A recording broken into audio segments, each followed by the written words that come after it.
야, 너 그 얘기 진짜 지금 말하는 거 맞아?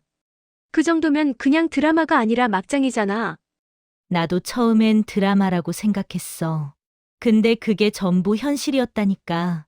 아니, 근데 그 사람이 왜 그랬대? 이해가 안 되는데? 이유? 이유는 진실을 숨기기 위해서였지. 누가 들으면 어쩜 이런 일이라고 말할 만큼. 잠깐 그러면 지금까지 내가 믿어온 건 전부 거짓이었어? 여러분의 마음을 뒤흔들 준비가 되어 있다면 영상을 끝까지 시청해 주세요. 안녕하세요. 저는 올해 58살 시흥시 단풍로에서 작은 반찬 가게를 운영하고 있는 정은아라고 합니다. 제 인생이 뭐 특별할 것 없다고 생각하며 살았는데 이렇게 세상에 말하기 어려운 이야기를 품고 살아온 지 벌써 10년이 넘었습니다. 저는 오늘 그 이야기를 조심스럽게 꺼내보려고 해요.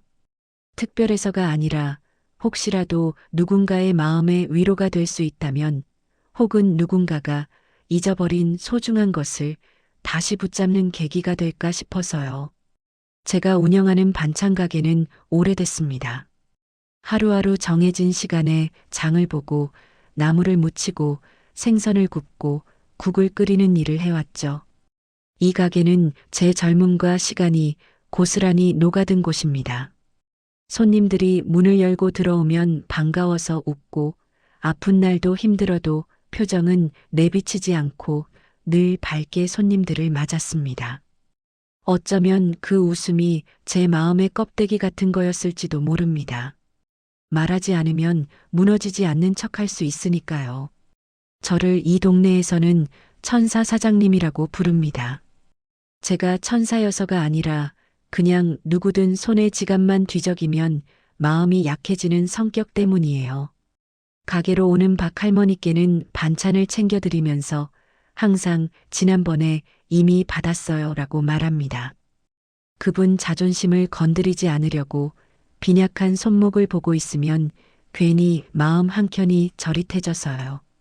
학교 끝난 중학생 아이들은 10,000원짜리 한 장을 손에 구겨 쥐고 와서 계산대 앞에서 한참을 서성이다가 계란말이를 건네주면 그저 환하게 웃으며 뛰어나가곤 합니다. 저는 그 아이들 뒷모습을 보며 한동안 마음이 따뜻해졌다가도 시간이 지나 가게에 혼자 남으면 그 온기가 사라지는 걸 늘 느끼곤 했습니다. 왜냐고요? 제게는 말할 수 없는 아픔이 있습니다. 열흘도 아니고 10달도 아니고 무려 10년 동안 잊지 못한 아픔입니다. 제 아들 민수가 집을 나갔던 날부터 시작된 이야기입니다. 민수는 23살이었어요. 늦잠도 잤고 투덜거리기도 하고 그러면서도 가끔은 의젓하고 따뜻했던 아이였죠. 그런데 어느 날 정말 아무 예고도 없이 집을 비웠습니다. 그날 아침 저는 평소처럼 가게 문을 열기 전에 민수를 깨우려 방문을 두드렸는데 대답이 없었습니다. 문을 열어보니 옷장이 반쯤 비어 있었고 방은 적막했습니다. 책상 위엔 아무 쪽지도 없었습니다. 한 줄의 설명도 단 한 글자의 메시지도 없었어요. 전날 저녁엔 소소한 대화를 나눴을 뿐 아무런 싸움도 하지 않았습니다. 하지만 민수는 그렇게 조용히, 아주 조용히 제 세상에서 사라졌습니다. 그날 이후 저는 민수에게 전화를 하루에 수십 번씩 걸었습니다. 처음엔 전화벨이 울렸고 곧 사서함으로 넘어갔고 며칠 뒤에는 전화번호 자체가 없어졌습니다. 경찰에도 갔습니다.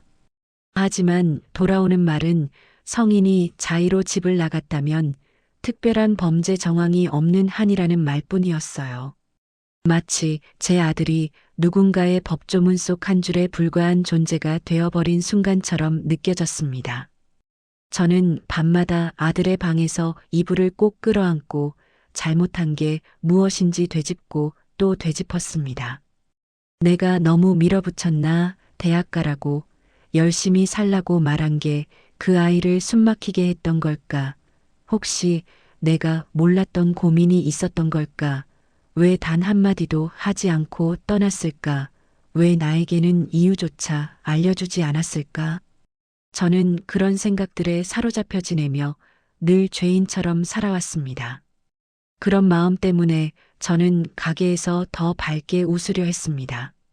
손님들과 이야기 나누며 잠시라도 마음을 잊으려고 했지만 문을 닫고 혼자 남아 형광등 아래서 김서린 유리창을 바라보고 있으면 결국 텅 빈 마음만 남더군요.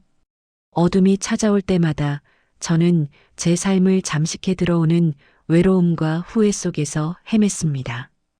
그러던 어느 날 늦가을 비가 쏟아지던 저녁이었습니다. 가게 문을 닫기 직전이었죠. 유리문 너머로 건너편 골목 어둠 속에 한 남자가 서 있는 게 보였습니다. 처음엔 비가 그치길 기다리는 사람인가 했지만 몇 분 동안 꼼짝도 하지 않아서 조금 이상하다고 느꼈습니다. 자세히 보니 어깨를 움츠린 채 주저하는 모습이었습니다. 그러다 천천히 길을 건너 제 가게 앞으로 왔습니다. 문이 열리고 차인벨이 땡그랑 울렸을 때 제 심장은 이유 없이 세게 뛰고 있었습니다. 남자는 후드티를 깊게 눌러 쓰고 있었고 전부 젖어 있었습니다.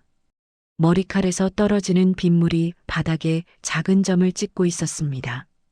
그는 조심스레 후드를 내리며 떨리는 손으로 머리를 쓸어 올리더니 조용하지만 불안한 목소리로 말했습니다. 혹시 일자리 있으신가요? 밤에도 일할 수 있고 뭐든 할 수 있어요.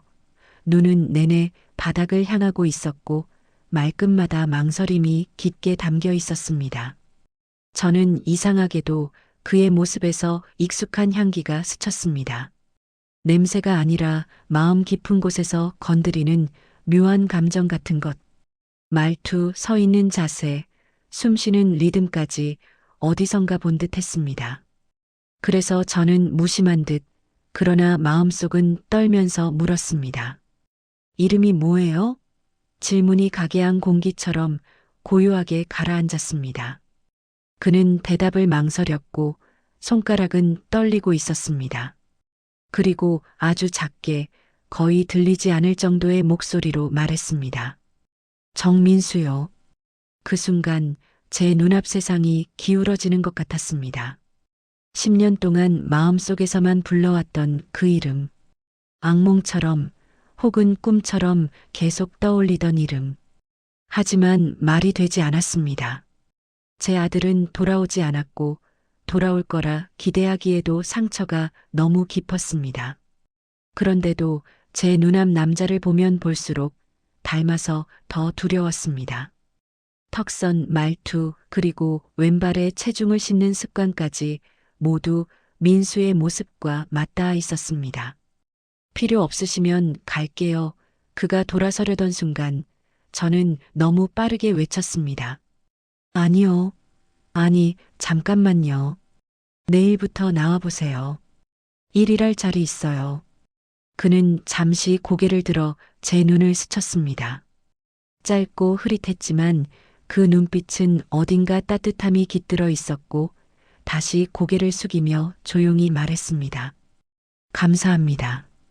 그가 나가고 문이 닫힌 뒤 저는 꽉 움켜쥐고 있던 걸레를 내려놓지도 못한 채 그대로 서 있었습니다. 바닥에 떨어지는 빗물이 마치 심장 뛰는 소리처럼 규칙적으로 들렸습니다. 집에 돌아와 서랍장 깊숙이 넣어두었던 사진첩을 꺼냈습니다. 차마 다시 펼칠 용기가 나지 않아 몇 년 동안 건드리지 않았던 사진첩이었죠. 아들의 어린 시절 사진, 졸업식 사진, 어딘가 어색하지만 밝게 웃고 있던 민수의 모습들. 사진 속 얼굴을 오늘 본 남자와 하나하나 비교해보며 저는 밤새 고민했습니다. 나아갈 용기도 물어볼 용기도 없었습니다. 새벽이 밝아올 즈음 제 머릿속에는 하나의 생각만 남아 있었습니다. 만약 정말 내 아들이 돌아온 거라면 나는 그걸 어떻게 받아들여야 할까? 그리고 그는 왜 이제서야? 이 질문에 대한 대답은 아직 오지 않았습니다. 그리고 그 다음 날 더 이상 피할 수 없는 순간이 찾아오고 있었죠. 새벽 5시. 아직 해가 뜨기 전에 회색빛이 가게 안을 천천히 채우고 있었습니다. 은하 씨는 냄비를 올려놓고 양파를 썰고 고추장을 푸는 그 익숙한 동작 속에서도 집중할 수가 없었어요. 정지된 필름처럼 머릿속에서 반복되는 장면 때문이었죠. 전 기억이 없어요. 6개월 전 이전엔 아무것도. 민수의 목소리는 아직도 귓가에 남아 떨리고 있었습니다. 기억을 잃었다. 그렇다면 은하 씨는 다짐했습니다. 오늘은 반드시 확인해야 한다고. 더 이상 두려움에 떠밀려 가만히 있을 수는 없었어요. 아침이 되자 은하 씨는 평소보다 조금 일찍 가게 문을 닫았습니다. 오늘은 조금 조용히 지내고 싶어서요. 단골 손님들에게 그렇게 말했죠. 그들은 고개를 끄덕였지만 뒤돌아 나가며 수군거림을 숨기지는 못했습니다. 은하 씨는 가게 뒤 작은 방으로 향했습니다. 민수는 방 청소를 하고 있었어요. 작은 방이라 치울 것도 많지 않았지만 그는 항상 그렇게 했죠. 빈 공간을 정성스럽게 정리하는 사람처럼. 민수 씨, 은하 씨가 조심스럽게 불렀습니다. 잠깐 얘기 좀 할 수 있을까요? 민수는 고개를 끄덕이고 앞치마를 벗었습니다. 어제 말해준 거 기억 잃었다는 거요. 은하 씨는 천천히 말을 이어갔습니다. 병원 기록 볼 수 있을까요? 민수 표정이 굳었습니다. 그가 당황했을 때 나오는 그 습관적 동작, 목 뒤를 만지작거리는 버릇. 저도 보고 싶은데 그가 말했습니다. 병원에서 바로 나왔어요. 담당자도 바뀌고 어디로 옮겨졌는지도 모르겠어요. 병원 이름은요? 민수가 잠시 생각하더니 말했다. 광명중앙병원 같아요. 아마 은하 씨는 이미 결심하고 있었습니다. 내일 같이 가볼까요? 기록이 남아있을 수도 있으니까. 민수는 망설였지만 결국 고개를 끄덕였습니다. 은하 씨는 한숨처럼 안도의 숨을 내쉬었죠. 이제 조금만 더 가까워지면 진실을 알 수 있어. 하지만 그 순간 문을 두드리는 소리가 들렸습니다. 거칠고 재촉하는 예의라고는 찾아볼 수 없는 소리. 은하 씨는 문을 열었습니다. 문방구 최 씨와 철물점 박 씨, 그리고 치킨집 사장까지 3사람이 서 있었습니다. 표정은 똑같았어요. 우리가 너를 위해 왔다는 표정. 하지만 눈빛은 조심이 아니라 개입이었죠. 할 말이 있어서 왔어, 은하야. 최 씨가 먼저 입을 열었습니다. 그 남자 오늘 경찰이 찾았더라. 박 씨가 덧붙였습니다. 어떤 사건 관련해서. 은하 씨 심장이 덜컹했습니다. 경찰이요? 목소리가 떨렸습니다. 우리도 정확히는 몰라. 치킨집 사장은 의미심장한 톤으로 말했죠. 근데 말이야, 사고 난 거, 기억 잃었다는 거, 그거 다 핑계일 수도 있어.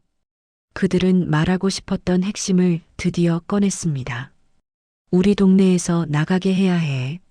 민수는 방 문 앞에서 이 모든 걸 듣고 있었습니다.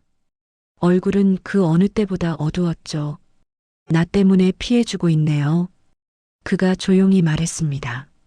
아니에요. 은하 씨는 그를 붙잡았습니다. 사실도 모르고 떠드는 거예요. 그래도 민수가 고개를 숙였습니다. 제가 떠나면 사장님도 편해질 거예요. 그 말은 은하 씨 마음 깊은 곳을 찔렀습니다. 바로 그곳. 아직 아무도 건드리지 못한 그곳. 아니야. 넌 떠나면 안 돼. 너를 잃어본 사람이 또 잃으면 안 돼. 그녀는 손을 움켜쥐었습니다. 민수 씨, 떠나는 건 진실을 확인하고 나서 결정해요. 지금은 누구 말도 믿을 필요 없어요.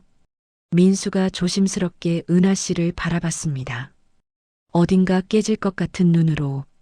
그 순간 가게 안 공기가 아주 천천히, 그러나 확실히 따뜻해졌습니다. 아주 오래된 가족의 공기처럼. 다음 날 아침 둘은 경찰서로 향했습니다. 광명중앙병원에 방문하려고 했지만 먼저 경찰서에서 연락이 왔어요. 정민수 씨 맞죠? 형사는 이름을 확인하고 둘을 앉혔습니다. 서류를 몇 장 넘기더니 말했습니다. 며칠 전에 실종 신고가 접수됐습니다. 실종? 은하 씨가 되물었습니다. 형사가 종이를 민수 쪽으로 밀었습니다. 그 위에는 낯선 중년 부부의 사진이 있었어요. 이분들이 당신을 찾고 있습니다.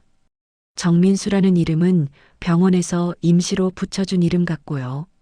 실제 이름은 하윤석, 32, 강원 원주 출신. 은하 씨 머리가 새하얘졌습니다. 공기가 갑자기 차갑게 식어버린 것 같았어요. 민수 아니 윤석은 멍한 얼굴로 사진을 바라봤습니다. 두 사람의 얼굴에는 깊은 주름과 지친 눈빛이 있었어요. 오랜 세월 기다린 흔적 같은. 형사가 말을 이었습니다. 교통사고로 기억을 잃었고 집을 나와 떠돌다가 연락이 끊겼다고 합니다. 부모님이 몇 달 동안 찾고 있었어요. 그 말은 천천히 잔인하게 명치를 눌렀습니다. 은하 씨는 거의 숨을 쉬지 못했습니다. 그럼 이 사람은? 형사는 단호히 말했다. 실종된 아들입니다. 정확히 말하면 당신 아드님은 아닙니다. 민수 윤석이 고개를 떨구었습니다. 그 순간 은하 씨 눈에서 눈물이 흘러내렸습니다. 그는 조용히 속삭였죠. 제가 가짜였네요. 형사가 덧붙였습니다. 근데 이상한 게 있어요. 서류 하나를 더 꺼냈습니다. 계속 정시가게 근처에서 발견됐다는 제보가 있었죠? 실은 누군가가 일부러 작성해서 올린 거더군요. 누가요? 은하 씨가 물었습니다. 형사는 짧게 대답했습니다. 가게 인근 경쟁업체. 손님 빼앗기기 싫어서 허위 신고를 한 겁니다. 은하 씨 눈빛이 흔들렸습니다. 심장이 무너졌다가 또 무너지는 느낌이었죠. 그럼 경찰이 찾은 것도 범죄 때문이 아닙니다. 가족이 애타게 찾고 있어서였어요.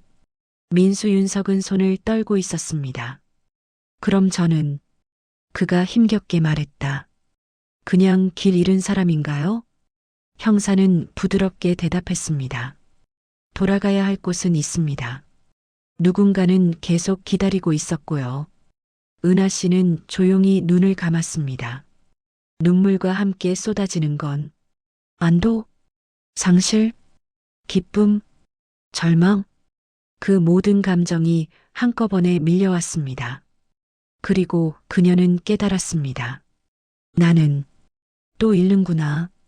하지만 이번에는 그녀의 마음속 깊은 곳에서 아주 작은 목소리가 말했습니다.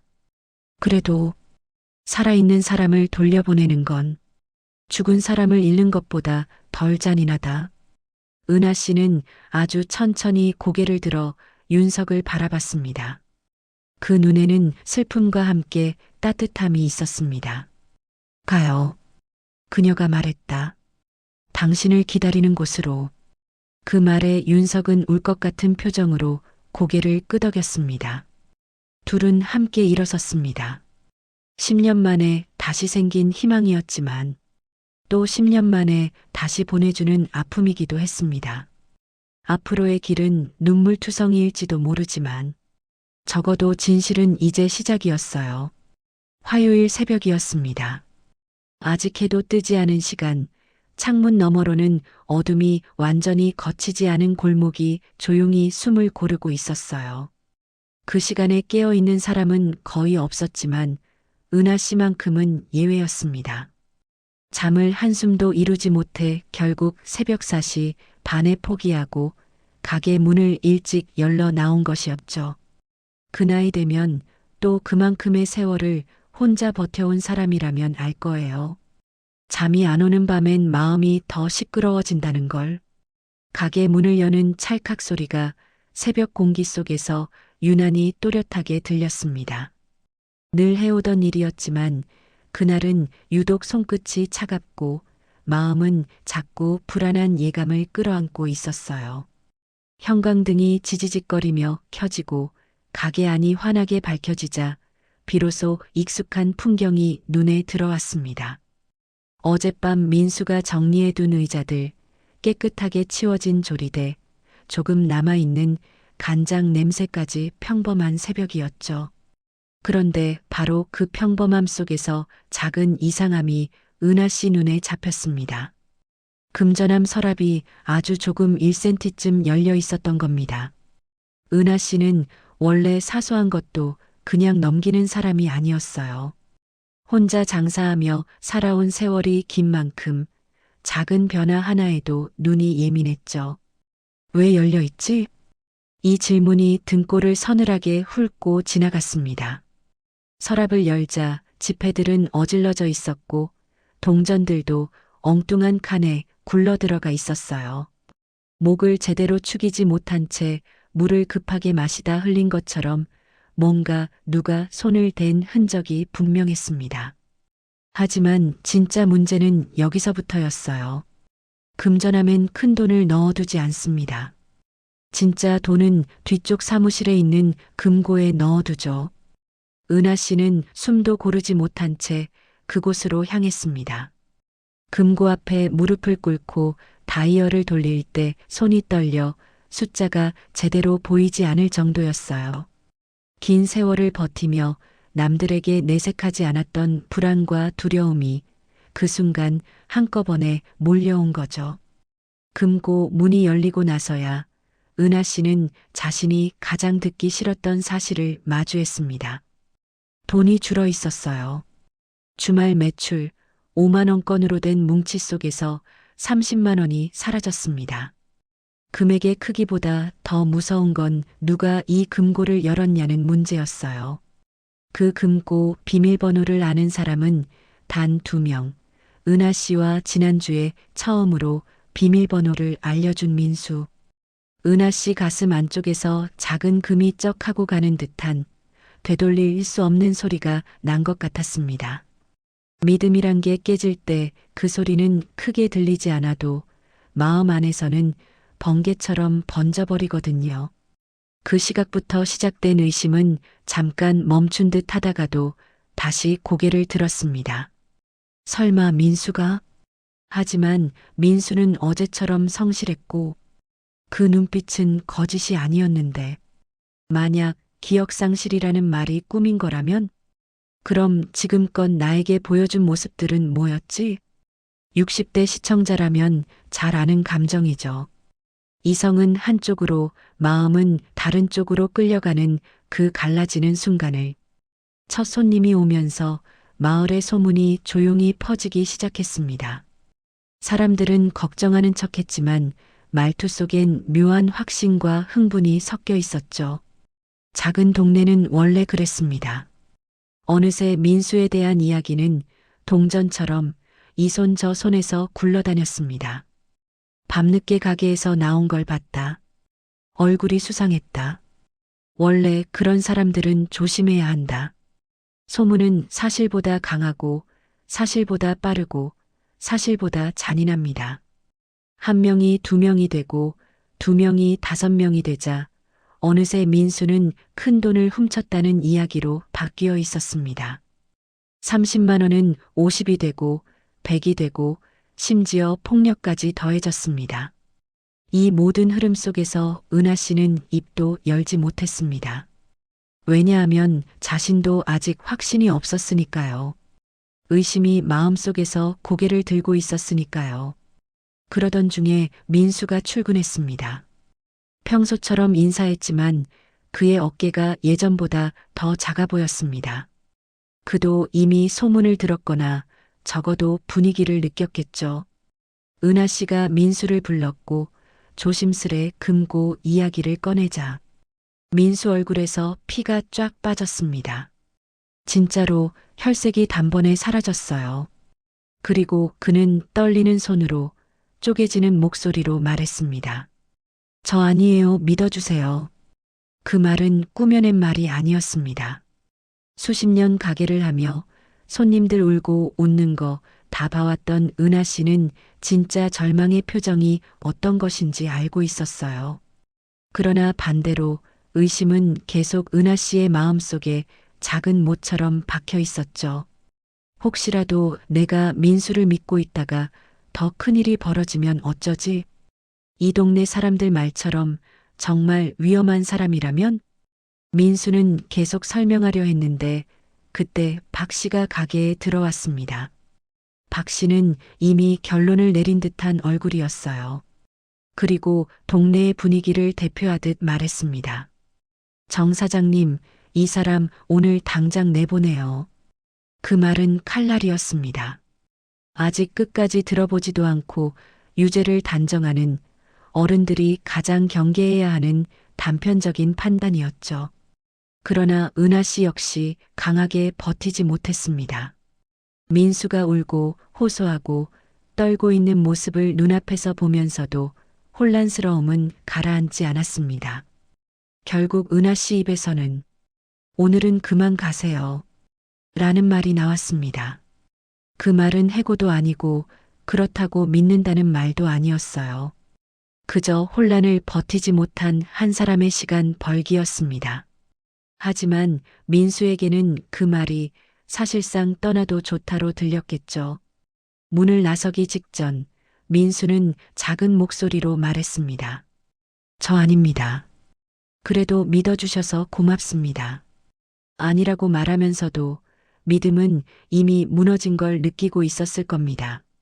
그날 저녁 가게는 손님이 거의 없었습니다. 그리고 은하 씨는 침대에 누워 처음으로 혹시 내가 잘못 보고 있는 건 아닐까?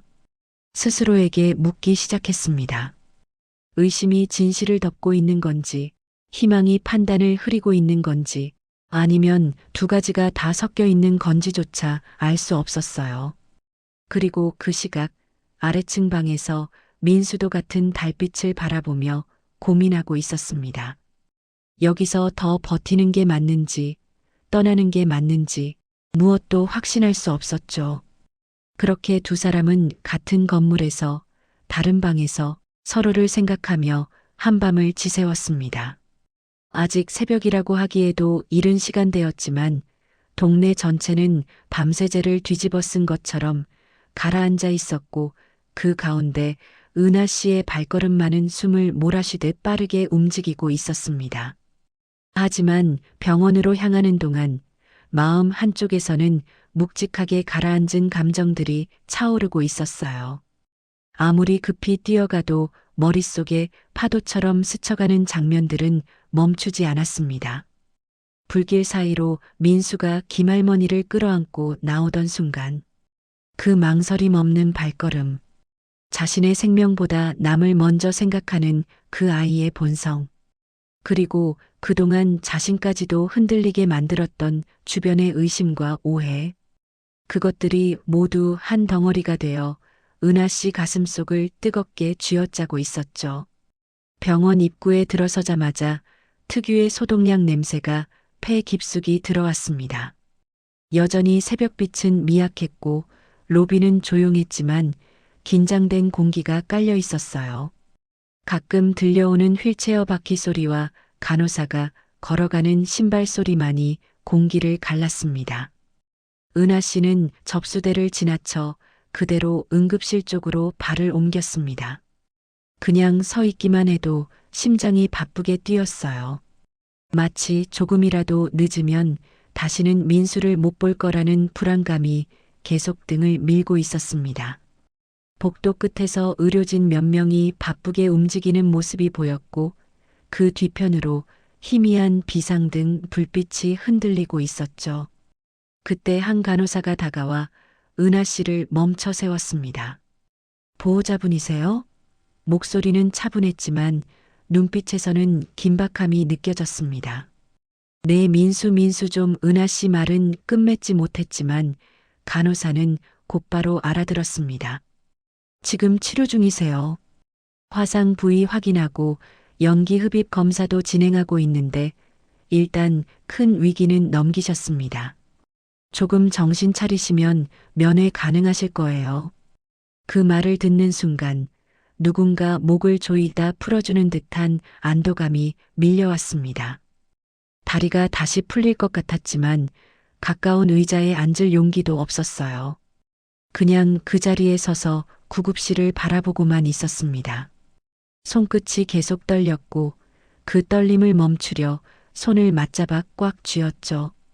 시간은 분명히 흐르고 있었지만 은하 씨에게는 움직이지 않는 것처럼 느껴졌습니다. 세상이 전부 숨죽이고 있는 것 같았고 문 하나만 열리기를 기다리는 시간이 끝도 없이 늘어지는 것 같았어요. 그러다 잠시 뒤 구급실 문이 스르륵 열리며 한 의료진이 나왔습니다. 흰빛 아래 모습을 드러낸 민수는 들것에 누워 있었고 얼굴은 여전히 그을음 자국이 남아 있었지만 아까보다는 훨씬 안정된 모습이었어요.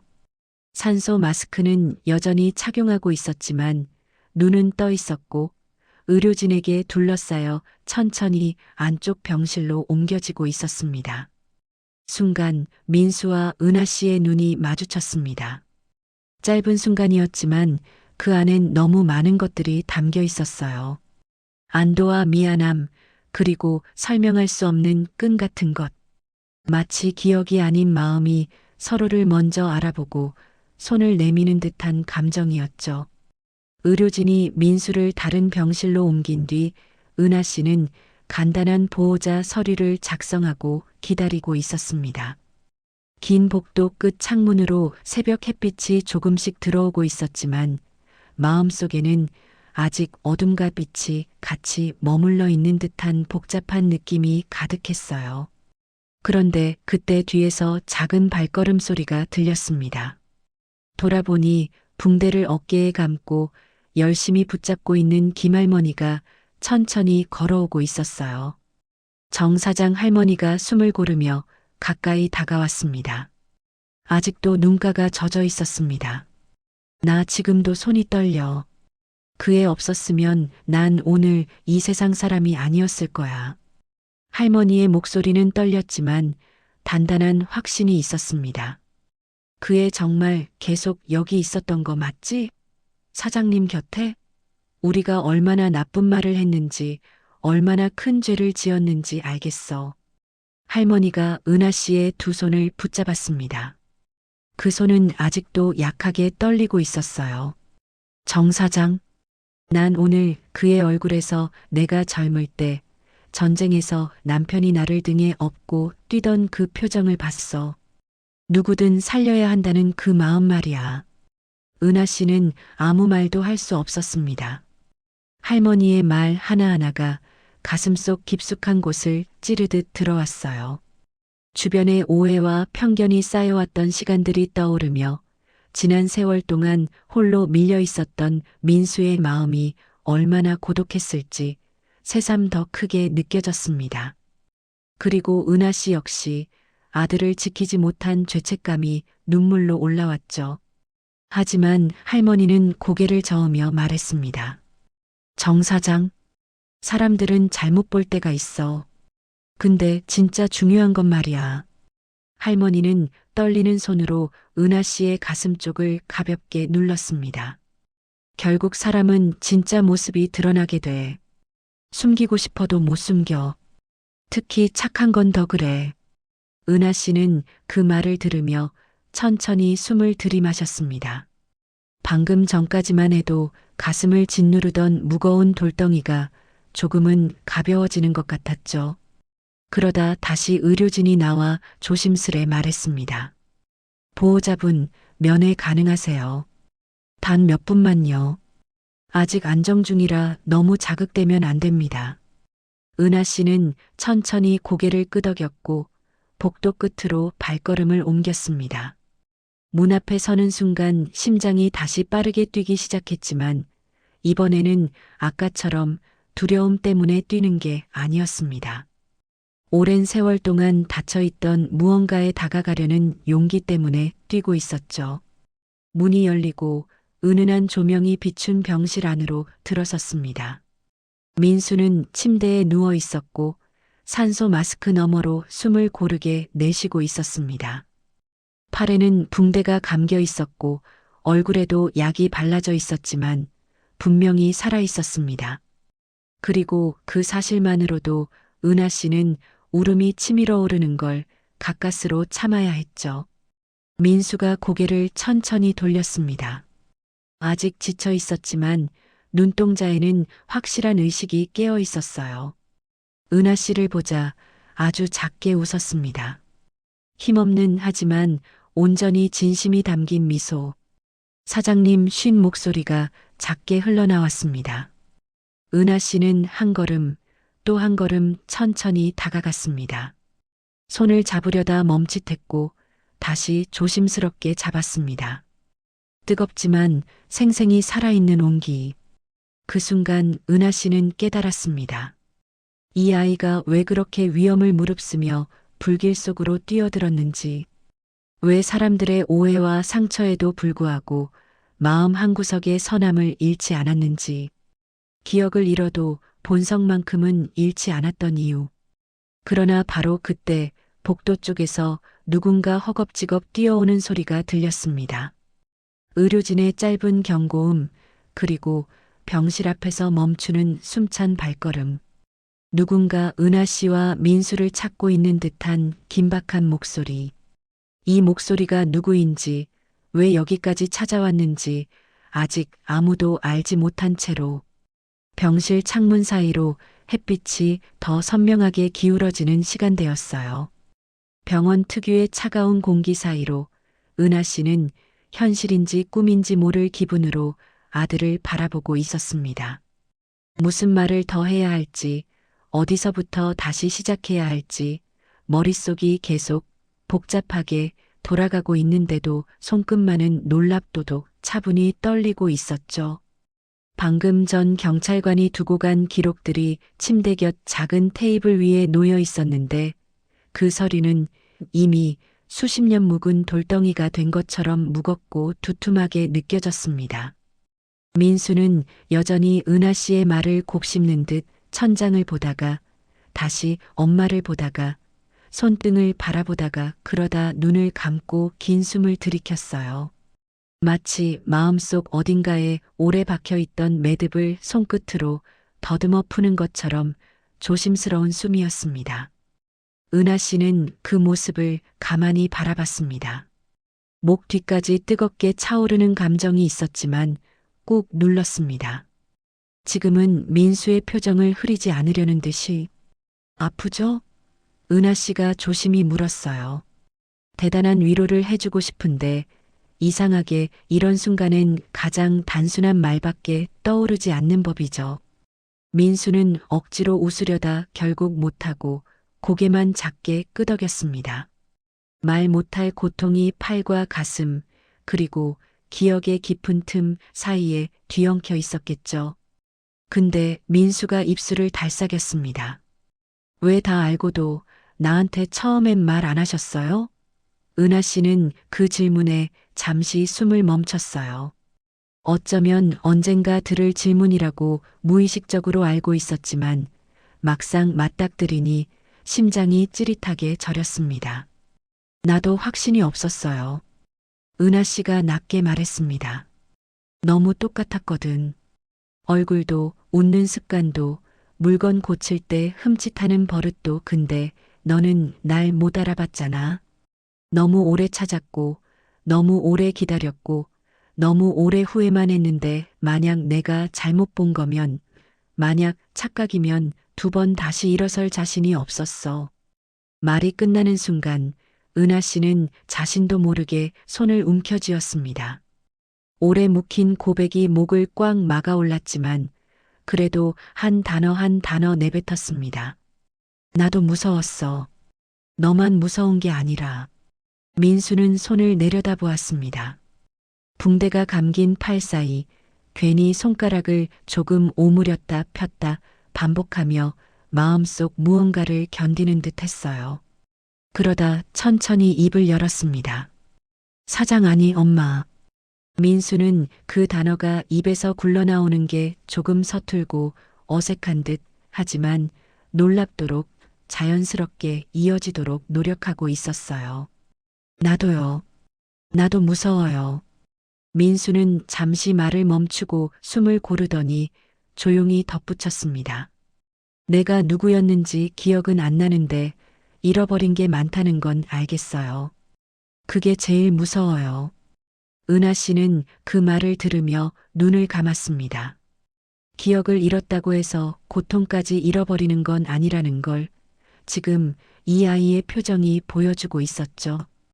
오히려 기억하지 못하는 고통이 더 깊을 때도 있다고 의사들은 말했었지만 실제로 이렇게 마주하고 보니 훨씬 더 아리고 서글펐습니다. 괜찮아. 은하 씨가 아주 부드럽게 말했습니다. 하나씩 다시 찾으면 돼. 잃어버린 게 있어도 우리가 같이 찾을 거야. 민수의 눈에 다시 눈물이 고였습니다. 뒤이어 흐르는 눈물은 말로 설명할 수 없는 감정이 뒤섞인 물결 같았죠. 다시 태어난 사람처럼 혹은 잃어버린 길을 되찾은 사람처럼 뭔가 체온이 마음까지 돌아오는 느낌이었습니다. 은하 씨는 부드럽게 다가가 민수의 손등을 감싸 올렸습니다. 어렸을 적 학교에서 넘어져 무릎이 까졌을 때 울면서 집으로 왔던 그 작은 손과 한 번에 겹쳐 보인 순간이었죠. 그때도 민수는 겁이 나 울었지만 엄마가 손을 맞잡아 주자 금세 진정했었어요. 지금도 똑같았습니다. 달라진 게 아무것도 없는 것처럼. 하지만 세상은 이미 많은 게 바뀌었고 앞으로 더 바뀔 게 많았습니다. 병실 바깥은 분주했어요. 간호사들이 바삐 오가고 의료 장비들의 전자음이 고르고 일정하게 울리고 복도에는 다른 보호자들의 발걸음이 계속 이어지고 있었죠. 창밖 시흥의 풍경도 어느새 낯빛이 완전히 깨어났습니다. 지나가는 사람들의 그림자가 들어왔다 나갔다 하고 멀리서 들려오는 차 소음이 현실감을 다시 되돌려 놓았죠. 바로 그때였어요. 병실 문 밖 복도 쪽에서 누군가가 말을 나누는 소리가 들렸습니다. 목소리는 작았지만 단어들을 분명히 들 수 있을 만큼 가까웠죠. 그 청년이 그 직원이라던데 그동안 얼마나 욕했어. 우리가 그러게. 다들 잘못 짚은 거지 뭐. 사람 일은 모르는 거라니까. 사장님은 어떠실까 10년 찾았던 아들이라며 사람들의 수군거림이 벽을 타고 아주 엷게 스며들어 왔습니다. 그 말들은 비난을 위한 것도 아니었고 그렇다고 완전히 이해하려는 것도 아닌 중간 어디쯤에 걸쳐 있었죠. 마을이라는 게 원래 그렇습니다. 잘못된 방향으로 금방 휩쓸리기도 하고 누군가를 다시 끌어안는데도 시간이 걸리고 그리고 책임을 느끼면서도 또 수군거리기도 하죠. 은하 씨는 잠시 귀를 기울였다가 천천히 시선을 돌렸습니다. 이제 사람들이 뭐라 하든 상관없었어요. 그보다 더 중요하고 더 진실되고 더 오래 기다렸던 현실이 여기 있었으니까. 은하 사장님. 갑자기 간호사가 문을 조심스럽게 열고 얼굴을 내밀었습니다. 환자분 상태 체크 좀 하겠습니다.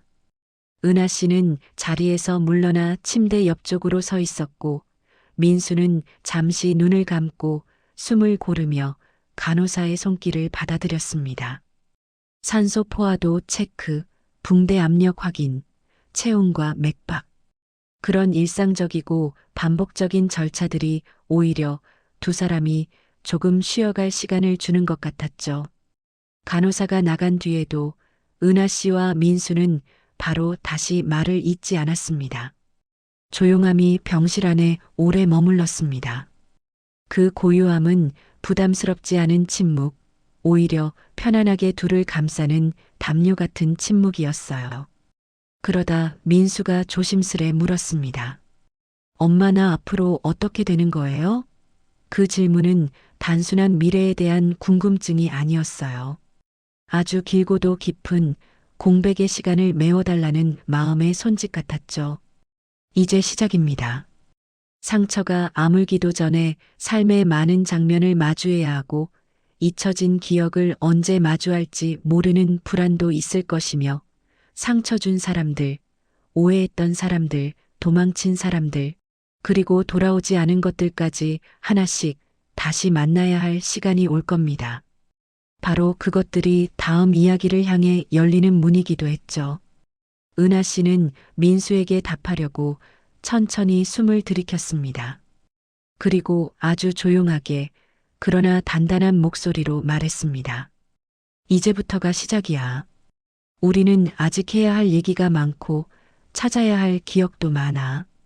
내가 잃어버린 시간도, 내가 놓친 시간도 하나도 그냥 흘려보내지 않을 거야. 그러니까 은하 씨가 민수의 시선을 또렷이 바라보며 이어 말했습니다. 우리 다시 살아보자. 처음부터 아주 천천히. 민수의 질문에 은하 씨는 한순간 멈춰 섰습니다. 눈가에는 여전히 미세한 물기가 맺혀 있었지만 입술 끝은 부드럽게 올라가 있었어요. 이 질문, 너무나 당연한 듯한 이 질문이 사실은 10년 동안 단 한 번도 들을 수 없었던 말이라는 걸 깨닫는 순간이었죠. 내가 제일 좋아하던 건 은하 씨는 천천히 말을 이었습니다. 김치볶음밥이었지. 아주 오래된 기억을 조심스럽게 꺼내 들듯 색이 바래고 접힌 자리까지 보이는 오래된 앨범을 손에 쥐듯 조심스럽게요. 학교 끝나고 오면 꼭 말했어. 엄마, 오늘은 매운 걸로 해줄래? 하면서 민수가 눈을 가늘게 뜨며 미소를 지었어요. 기억이 명확하지는 않은 듯 했지만 그 문장 속에 담긴 따뜻한 정서만큼은 느껴지고 있었습니다. 그랬을 것 같아요. 이상하게 그 냄새가 기억나요. 밥 볶는 냄새, 프라이팬에서 딱딱 소리 나는 거, 그리고 젓가락으로 먹기 전에 후후 불면서 기다리던 기분. 은하 씨는 한 손을 가슴에 가져갔습니다. 너무 갑작스럽게 밀려드는 벅참 때문이었죠. 기억은 완전하지 않았습니다.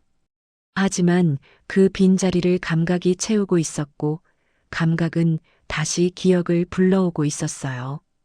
이것이야말로 부모가 바라던 기적 같은 순간이었습니다. 그래, 은하 씨가 부드럽게 말했습니다. 오늘은 아주 매콤하게 해줄게.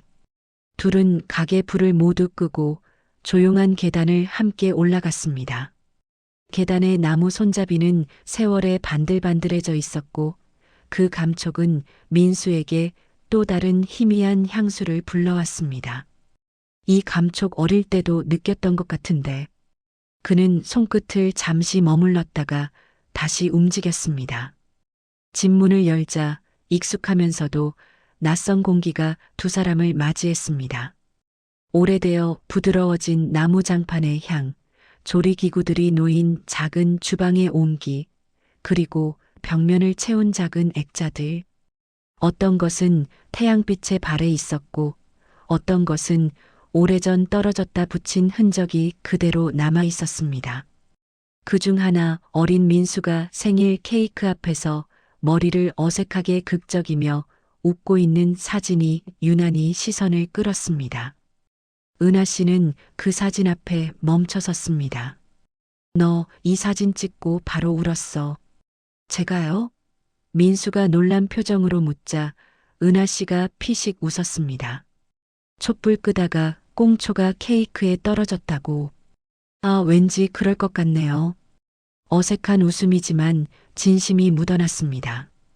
은하 씨는 앞치마를 두르고 주방으로 들어갔어요. 프라이팬을 꺼내 들고 불을 켜고 김치를 꺼냈습니다. 손목의 움직임 하나하나에 속도가 붙기 시작했습니다. 이건 오랫동안 손해보지 않은 일손이었죠. 설령 지난 몇 달 동안 마음고생으로 힘들었더라도 그동안 쌓아온 손끝의 기억은 여전히 선명했습니다. 달궈진 프라이팬 위에 김치가 닿자 짜릿한 소리와 함께 고소하고 매콤한 향이 집안에 서서히 퍼지기 시작했습니다. 민수는 식탁에 앉아 그 냄새를 느끼며 천천히 눈을 감았습니다. 어딘가에서 들려오는 아이 목소리 같은 것이 순간 스쳐 지나갔어요. 엄마, 새우도 넣어줘. 아주 짧게. 단 한순간. 그러나 분명하게. 눈을 떴을 때 그는 한동안 말없이 주방에 서 있는 은하 씨 등을 바라보고 있었습니다. 작고 단단한 등이었어요. 수십 년 동안 이 집과 가게와 동네 사람들을 지켜낸 등. 동시에 자신을 잃어버린 후에도 여전히 이곳을 지키고 있었던 등. 아무 말 없이 그 등을 오래 바라보다가 문득 깨달았습니다. 내가 돌아온 건 기적이 아니라 이 사람이 기다려준 덕분일지도 몰라. 은하 씨가 그릇을 들고 돌아섰습니다. 김치볶음밥 위에는 노른자가 촉촉한 계란 프라이가 올려져 있었어요. 민수는 한 숟가락을 들어 천천히 입에 넣었습니다. 뜨겁고 고소하고 약간 매콤한 맛. 그리고 그 맛 뒤에 따라오는 이상한 울컥함. 왜 이 맛이 이렇게 좋죠? 민수의 목소리가 나직하게 떨렸습니다. 은하 씨는 대답 대신 미소를 지었어요. 기억나서가 아니라 민수가 말을 이었습니다. 그냥 이게 맞는 것 같아서요. 내 자리가. 그리고 아주 조용히 한 문장이 뒤따랐습니다. 엄마 옆에. 두 사람은 말없이 밥을 먹었습니다. 한 숟가락, 또 한 숟가락. 벽에 걸린 작은 시계의 초침이 부드럽게 움직였고 창밖에는 저녁 바람이 나뭇잎을 흔들고 있었어요. 오래된 집은 고요했지만 그 속에는 이전과는 다른 따뜻한 생기가 가득 차고 있었습니다. 식사를 마친 뒤 은하 씨는 설거지를 하려 했지만 민수가 말렸습니다. 이건 내가 할게요. 이제는 같이 해야죠. 싱크대에 선 민수의 등 뒤로 은하 씨는 조용히 의자에 앉아 그 모습을 바라보았습니다. 싱크대 불빛 아래 민수의 실루엣은 10년 전 그 소년의 모습과 지금 이 청년의 모습을 동시에 품고 있었어요. 잃어버렸던 아이도 다시 돌아온 어른도 모두 같은 사람이었습니다. 설거지를 마치고 난 뒤 두 사람은 창가에 나란히 앉아 조용히 밖을 바라보았습니다. 시흥의 밤이 천천히 내려앉고 있었어요. 지나가는 자동차들, 멀리서 들리는 아이들의 웃음소리, 가게가 한창 붐빌 때의 잔향 같은 것들이 고요한 공기 속에 섞여 있었습니다. 그리고 아주 오랜 침묵 끝에 민수가 말했습니다. 엄마, 응, 이제 어디 가지 않을게요. 그 말은 커다란 약속처럼 하지만 동시에 아주 자연스럽고 당연한 선언처럼 들렸습니다. 잃어버렸던 시간이 그 말 한마디에 서서히 위로받는 듯 했습니다. 은하 씨는 그 말의 의미를 천천히 깊게 받아들였습니다. 그리고 조용히 고개를 끄덕였습니다. 그래, 그거면 됐다. 창밖에 가로등 불빛이 두 사람의 얼굴에 부드럽게 내려앉았습니다. 오랜 기다림이 끝나고 잃어버렸던 시간이 천천히 이어지고 다시 시작되는 가족의 시간. 완벽하지 않아도 괜찮았습니다. 천천히 조금씩 조각이 이어지고 있었으니까요. 그리고 그 옆에는 가족이 있었으니까요. 그렇게 그 밤은 잔잔한 평온 속에서 깊어지고 있었습니다. 마치 오랫동안 헤매던 길을 마침내 찾아 돌아온 사람들을 위해 세상이 조용히 숨을 고르고 있는 것처럼요. 그리고 그날 두 사람은 같은 생각을 했습니다. 아, 이제 정말 다시 집이다. 여러분의 경험도 댓글로 나눠주세요. 당신의 이야기가 누군가에겐 위로가 됩니다.